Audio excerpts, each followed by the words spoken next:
matinale Tocsin, 7h30, 9h30, à la volée. Et à la volée aujourd'hui, je suis très heureuse de recevoir Carl Zero. Bonjour Carl Zero. Bonjour Clémence, c'est toujours un plaisir de venir vous voir. Nous aussi, un grand plaisir de vous recevoir et surtout qu'à chaque fois que vous venez, vous revenez avec un nouveau numéro de l'envers des affaires. Cette fois-ci, c'est pour juin-août 2024 avec une énorme interview exclusive, celle de Marc Dutroux. Que vous avez réussi à interviewer. On va en reparler évidemment, c'est tout le sujet de cette interview. Je précise aussi que vous êtes fondateur de cette plateforme Carl Zero TV, qu'on peut vous retrouver aussi, et on peut retrouver beaucoup d'interviews et de films intéressants sur cette plateforme. Alors donc, vous présentez l'envers des affaires numéro 12.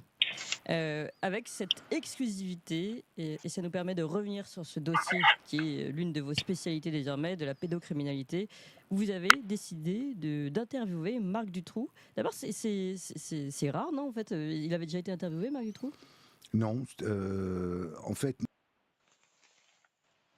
Et où là, dans ce dolo, se croisent les magistrats, les politiques, les artistes. C'est un des lieux pétillants, si j'ose dire, de la vie bruxelloise. Bon, et l'enquête va rapidement.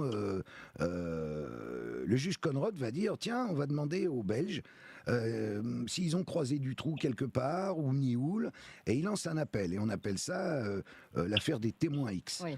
Et donc vont se manifester toutes sortes de personnes des quatre coins de la Belgique qui arrivent et qui disent, ah oui, moi il m'est arrivé ci, il m'est arrivé ça, moi j'ai vu Dutroux, moi j'ai vu Nioul. Bon. Et puis il raconte plein d'autres choses, ces témoins X, c'est-à-dire qu'il commence à citer des gens du gratin, du Gotha belge. Des noms reviennent souvent, comme Van den Boynans, qui quand même a été Premier ministre. Oui, c'est ça. On parle d'un fameux... Qui est décédé maintenant. Voilà, on parle d'un fameux baron noir. Ce baron noir est toujours vivant. Effectivement, il semble qu'il y ait... Alors, la principale témoin X qui apparaît va être Régina Louf, qui est une femme qui, à l'époque, est très très jeune et qui raconte des trucs horribles. Oui. Donc elle raconte, j'ai lu un peu, qu'elle était violée dès 3-4 ans, c'est ça? Oui, c'est ça. Alors ça, c'est une autre qui est dans le journal qui s'appelle Anneke Lucas. Mais il y en a plusieurs, des rescapés de cette époque. Et là, vu les noms qui sortent, et d'autant que la royauté également belge est touchée dans le récit des témoins X.